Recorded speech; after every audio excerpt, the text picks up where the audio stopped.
दोस्तों, इस वक्त भारत चीन के बीच जंग की तरह का सा माहौल आप देख ही रहे होंगे। चीन भारत की मिसाइलों की टेस्टिंग के पीछे पड़ा हुआ है और अक्साई चीन से लेकर अरुणाचल प्रदेश तक की सीमा पर लाखों सैनिकों को तैनात किए हुए है और ऐसी ही तैयारी भारत की भी है। लेकिन दोस्तों, भारत चीन का इलाज कुछ अलग तरह से करना चाहता है। भारत चीन को अकेला भी मात दे सकता है, लेकिन भारत खुद अपने दोस्त देशों को एकजुट कर रहा है और इस काम में भारत काफी हद तक सफल भी रहा है और भारत का यह हथियार चीन के खिलाफ सबसे मजबूत हथियार है, क्योंकि चीन के संबंध सभी देशों से खराब ही चल रहे हैं, एक दो देशों को छोड़कर। और अब चीन के खिलाफ भारत के लिए एक शानदार गुड न्यूज आई है और यह खबर सुनकर आप भी खुश हो जाएंगे, क्योंकि चीन के इलाज के लिए भारत ने जिन 3 देशों को सेलेक्ट किया था, उन्होंने ऐसे हथियार की तरफ रुख कर दिया है जो अकेले ही चीन को रौंद सकते हैं। ये तीनों देश अब ऐसे फाइटर जेट को उतारने वाला है जिनका इलाज ब्रह्मांड में किसी के पास नहीं है। फिर चीन की तो बिसात ही क्या।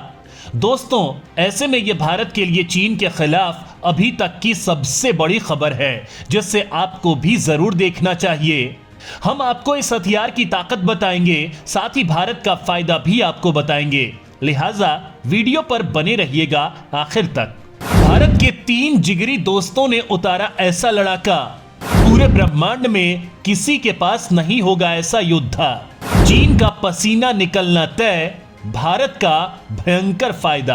दोस्तों, जैसा कि हमने आपको बताया कि भारत की खुद की प्लानिंग थी, भारत के 3 दोस्त साथ मिलकर ब्रह्मांड के सबसे खतरनाक फाइटर जेटों का निर्माण करने वाले हैं और इस महा प्रोजेक्ट को लॉन्च कर दिया गया है। 3 दोस्त मतलब इटली, जापान और ब्रिटेन ने फाइटर जेट्स के निर्माण को लेकर एक प्रोजेक्ट पर काम करना शुरू कर दिया है।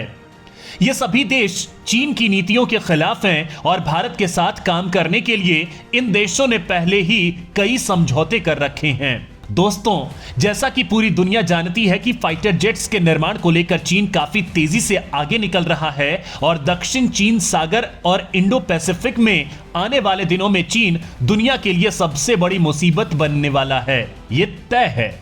लिहाजा पिछले साल आई एक अमेरिकी रिपोर्ट में चीन को सबसे बड़ा खतरा बताते हुए अमेरिका को अपनी सैन्य क्षमता का विकास करने का सुझाव दिया गया था, क्योंकि चीन विश्व की सबसे विशालकाय नेवी का निर्माण कर चुका है। लिहाजा अमेरिका के अलावा उसके ये सहयोगी भी अब पूरी ताकत के साथ नेक्स्ट जनरेशन फाइटर जेट के प्रोजेक्ट में जुट गया है।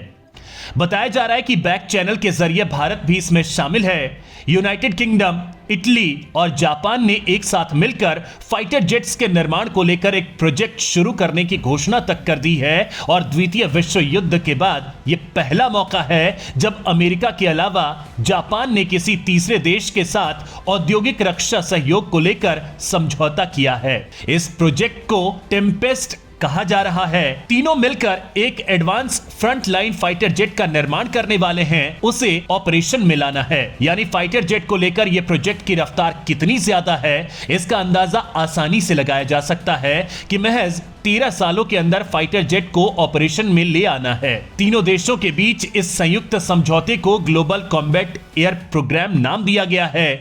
दोस्तों, टेक्नोलॉजी के मामले में अव्वल रहने वाले इन तीनों देशों के बीच यह समझौता ऐसे समय में हुआ है जब चीन ताइवान के आसपास सैन्य गतिविधियां काफी तेज कर चुका है और पूरी संभावना है कि आने वाले कुछ ही सालों में ताइवान पर हमला होने वाला है और वहीं भारत को लेकर भी चीन का पंगा चल रहा है। साथ ही विवादित दक्षिण चीन सागर पर चीन का दावा दिनों दिन और तेज होता जा रहा है और दक्षिण चीन सागर किनारे बसे इंडोनेशिया, वियतनाम, फिलीपींस और ब्रुनेई जैसे देशों को धमकाकर चीन ने किनारे कर रखा है।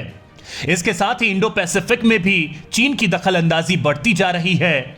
इन सब को देखते हुए इन तीनों देशों के साथ भारत का शामिल होना और रणनीति बनाना यह बताता है कि भारत ने चीन के खिलाफ अपने दोस्त देशों को एकजुट करना शुरू कर दिया है और यही चीन की सबसे कमजोर नस है।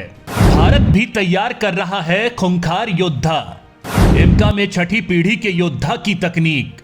दोस्तों, खुद भारत भी 5वीं पीढ़ी का योद्धा तैयार कर रहा है जिसका नाम है इम्का और चीन को देखते हुए भारत ने अपने इस योद्धा को तैयार करने की अपनी स्पीड और बढ़ा दी है।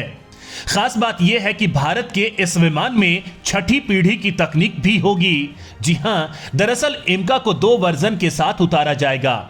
एक वर्जन 5 जनरेशन की टेक्नोलॉजी के साथ होगा और दूसरा 6 जनरेशन टेक्नोलॉजी के साथ लॉन्च किया जाएगा।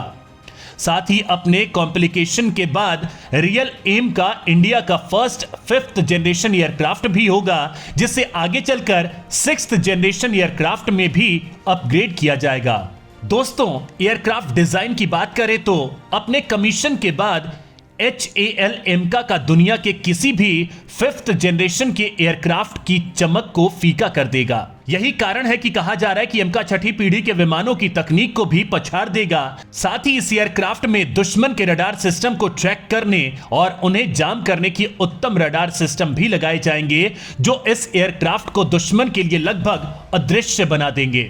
उत्तम ऐसे रडार सिस्टम को DRDO की ही एक टीम ने डेवलप किया है। फिलहाल इस एयरक्राफ्ट को सिर्फ 5th जनरेशन टूल्स से लैस किया जाएगा, लेकिन आने वाले समय में ये एयरक्राफ्ट एनर्जी वेपन और स्वार्म ड्रोन जैसी 6th जनरेशन टेक्नोलॉजी से भी लैस होगा। दोस्तों, भविष्य में होने वाले युद्ध इसी की तरह के तकनीक वाले हथियारों से लड़े जाएंगे।